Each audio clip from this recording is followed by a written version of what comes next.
मतलब कि उन्हां दा बीबी जगीर कौर नाल एक भैन ते मां वाला रिश्ता है। तुसी मां भैन नूं जफ्फी च भी लै सकदे हो, ओहदे प्यार भी कर सकदे हो। उन्हां दी भैणां बैठियां, उन्हां दी आदत है जदों भैणां नूं मिलदे आ ऐदां कर दिंदे आ। ओ बाई चांस पहला ये भी तां देखना चाहिदा, उन्हां ने हत्थ फड़ के मत्थे नूं लाए, पैरी हत्थ लाए, रिस्पैक्ट कीती है। ਜਿਹੜੇ ਵਿਰੋਧੀ ਹੈ ਹੁਣ ਉਹਨਾਂ ਨੂੰ ਦਿਖ ਰਿਹਾ ਵੀ ਕਿ ਅਸੀਂ ਹਾਰ ਰਹੇ ਆ, ਉਹ ਮੁੱਦਾ ਚਾਹੁੰਦੇ ਆ ਵੀ ਇਹ ਤੱਕ ਕਿਹਾ ਕਿ ਉਹਨਾਂ ਨੂੰ ਤਾਂ ਕੋਈ ਘਰੇ ਨਹੀਂ ਲਿਜਾਂਦਾ, ਇਹੋ ਜਿਹਾ ਕਰੈਕਟਰ ਹੈ ਕਹਿੰਦੇ ਉਹਨਾਂ ਦਾ। ਕੀ ਕਹੋਗੇ ਇਸ ਤੇ? ਮੈਂ ਇਸ ਬਾਰੇ ਕੁਝ ਨਹੀਂ ਕਹਿਣਾ ਚਾਹੁੰਦੀ। ਮੈਨੂੰ ਆਪਣੇ ਮਤਲਬ ਕਿ ਹਸਬੈਂਡ ਤੇ ਵਿਸ਼ਵਾਸ ਹੈ, ਉਹ ਹਰ ਇੱਕ ਦੀ ਰਿਸਪੈਕਟ ਕਰਦੇ ਆ ਜੀ। ਚੋਂ ਜਿਹੜੇ ਖਾਸ ਤੌਰ ਤੇ ਚਰਨਜੀਤ ਸਿੰਘ ਚੰਨੀ ਹੀ ਨੇ, ਉਹ 160 ਕਿਲੋਮੀਟਰ ਦੂਰ ਤੋਂ ਆਏ ਨੇ।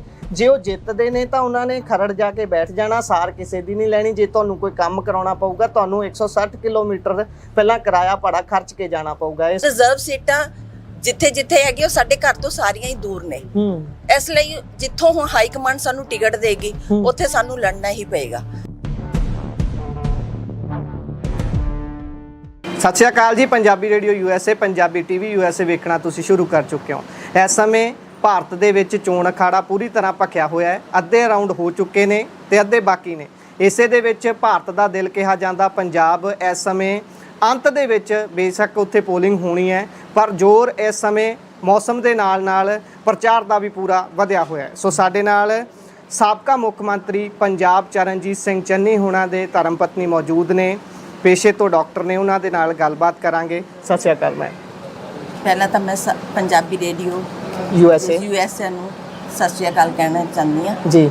ਤੇ ਮੈਨੂੰ ਬੜਾ ਮਾਣ ਮਹਿਸੂਸ ਹੋ ਰਿਹਾ ਕਿ ਤੁਸੀਂ ਮੈਨੂੰ ਇੱਥੇ ਬੁਲਾ ਕੇ ਆਪਣੇ ਨਾਲ ਰੂਬਰੂ ਹੋਣਾ ਪਿਆ ਜੀ। ਸੋ ਤੁਸੀਂ ਕੀ ਕਹਿਣਾ ਚਾਹੋਗੇ ਇਸ ਸਮੇਂ ਪ੍ਰਚਾਰ ਦੇ ਵਿੱਚ? ਤਾਂ ਸਾਰੀਆਂ ਪਾਰਟੀਆਂ ਲੱਗੀਆਂ ਹੋਈਆਂ ਨੇ, ਆਪਣੇ ਆਪਣੇ ਉਹ ਕੰਮ ਵੀ ਗਿਣਾ ਰਹੇ ਨੇ, ਤੇ ਜਿਹੜੇ ਨਵੇਂ ਨੇ ਉਹ ਕਹਿ ਰਹੇ, ਵਾਅਦੇ ਕਰ ਰਹੇ ਨੇ ਕਿ ਅਸੀਂ ਆਹ ਕਰਾਂਗੇ। ਪਰ ਤੁਸੀਂ ਚਰਨਜੀਤ ਸਿੰਘ ਚੰਨੀ ਸਾਬਕਾ ਮੁੱਖ ਮੰਤਰੀ ਪੰਜਾਬ, ਉਹਨਾਂ ਦੇ ਧਰਮ ਪਤਨੀ ਹੋ, ਤੁਸੀਂ ਉਹਨਾਂ ਦੇ ਪੱਖ ਦੇ ਲਈ, ਉਹਨਾਂ ਦੇ ਲਈ ਕੀ ਕਹਿਣਾ ਚਾਹੋਗੇ ਆਡੀਅנס ਨੂੰ?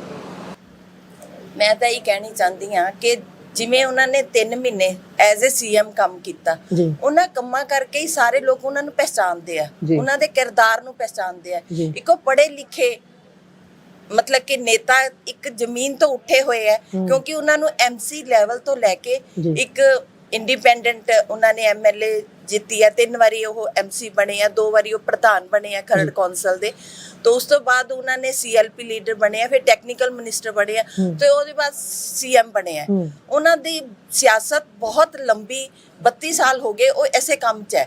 बाकी स्कूल कॉलेज च भी वो इलैक्शनां लड़ चुके हैं, तो उन्होंने एक वर्ग बारे पता है भी मैं कित्थे की काम करना हैगा। उन्हों की लियाकत इन्नी क हैगी है कि उन्होंने जिहड़े जलंधर दे वासी है वो चाहते हैं कि साडे ये MP बनन ताकि साडी आवाज़ दिल्ली तक जावे, क्योंकि उन्हां दे कम्मां ते लोकी हुण भी याद करदे आ कि 111 दिनां च बिजली ते अपना डीजल जिहड़ा लाल डोरा उन्हां दे, बाकी उन्होंने सारा उन्होंने बहुत उन्होंने दित्ती हैगी है। बाकी जिहड़े दूसरियां पार्टियां कहंदियां भी असीं लेडीज़ नूं 1000 देना, वो हजे तक कोई नहीं मिलिया हैगा। ਤੇ ਮੈਂ ਤਾਂ ਕਹਿੰਦੀ ਆ ਵੀ ਜਿਹੜੇ ਵਾਅਦੇ ਇਹੋ ਜਿਹੇ ਕਰੋ ਜਿਹੜੇ ਕਿ ਆਪਾਂ ਉਹਨਾਂ ਨੂੰ ਪੂਰਾ ਕਰ ਸਕੀਏ।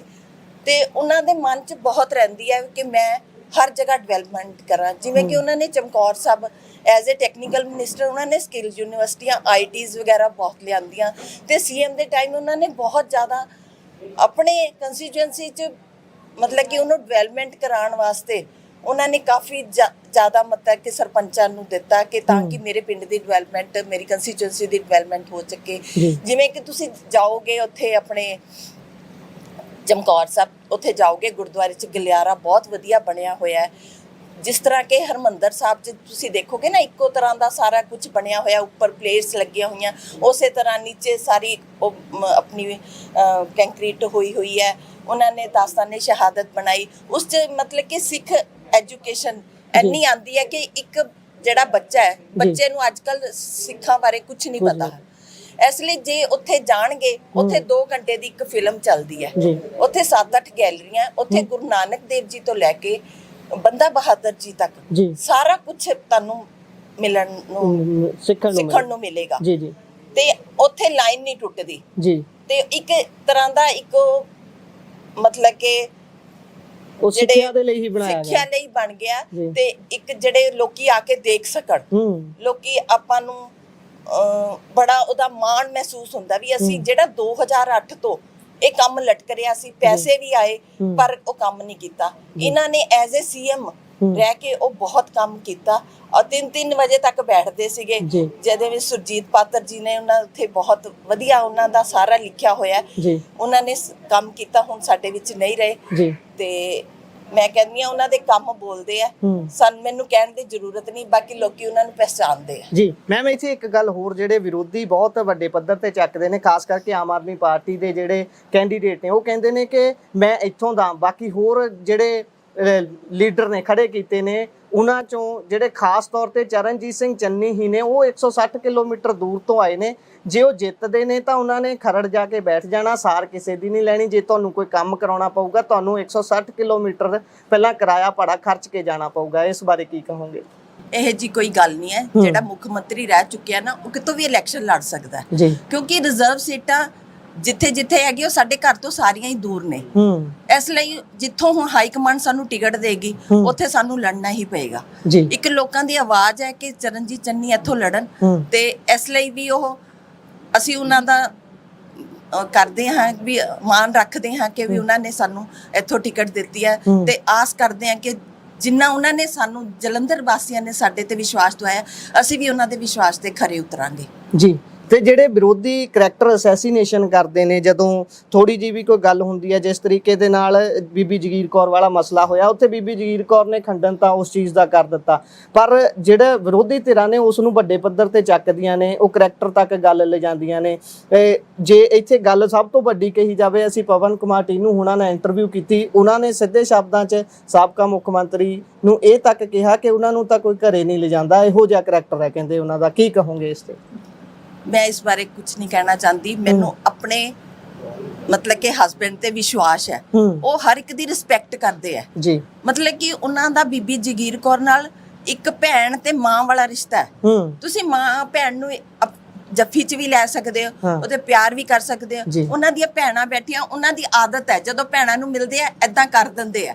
ਉਹ ਬਾਈ ਚਾਂਸ ਪਹਿਲਾਂ ਇਹ ਵੀ ਤਾਂ ਦੇਖਣਾ ਚਾਹੀਦਾ, ਉਹਨਾਂ ਨੇ ਹੱਥ ਫੜ ਕੇ ਮੱਥੇ ਨੂੰ ਲਾਏ, ਪੈਰੀ ਹੱਥ ਲਾਏ, ਰਿਸਪੈਕਟ ਕੀਤੀ ਹੈ। ਜਿਹੜੇ ਵਿਰੋਧੀ ਹੈ ਹੁਣ ਉਹਨਾਂ ਨੂੰ ਦਿਖ ਰਿਹਾ ਵੀ ਕਿ ਅਸੀਂ ਹਾਰ ਰਹੇ ਆ, ਉਹ ਮੁੱਦਾ ਚਾਹੁੰਦੇ ਆ ਵੀ ਕਿਸੇ ਕੋਈ ਨਾ ਕੋਈ ਇਹਦੇ ਤੇ ਗੱਲ ਆਪਾਂ ਲੱਭੀਏ ਤੇ ਇਹਨੂੰ ਹਰਾਈਏ।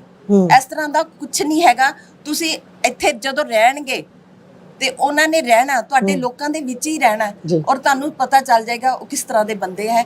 ਇਸ ਤਰ੍ਹਾਂ ਦੀ ਕੋਈ ਗੱਲ ਨਹੀਂ। ਵਿਰੋਧੀਆਂ ਦਾ ਕੰਮ ਹੈ ਮੁੱਦੇ ਚੁੱਕਣਾ, ਸਾਡਾ ਹੈਗਾ ਉਹਨੂੰ ਸੌਰਟ ਆਊਟ ਕਰਨਾ। ਜੀ, ਬਹੁਤ ਬਹੁਤ ਧੰਨਵਾਦ ਸਮਾਂ ਦੇਣ ਲਈ। ਸਤਿ ਸ਼੍ਰੀ ਅਕਾਲ। ਸੋ ਇਹ ਸਨ ਸਾਬਕਾ ਮੁੱਖ ਮੰਤਰੀ ਚਰਨਜੀਤ ਸਿੰਘ ਚੰਨੀ ਹੁਣਾਂ ਦੇ ਧਰਮ ਪਤਨੀ, ਜਿਨ੍ਹਾਂ ਨੇ ਸਾਡੇ ਨਾਲ ਗੱਲਬਾਤ ਕੀਤੀ ਹੈ। ਗੱਲਬਾਤ ਬਾਬਤ ਤੁਹਾਡੇ ਕੀ ਵਿਚਾਰ, ਰਾਏ, ਟਿੱਪਣੀਆਂ ਨੇ, ਤੁਸੀਂ ਸਾਡੇ ਨਾਲ ਸਾਂਝੀਆਂ ਕਰ ਸਕਦੇ ਹੋ। ਜੁੜੇ ਰਹੋ ਪੰਜਾਬੀ ਰੇਡੀਓ, ਪੰਜਾਬੀ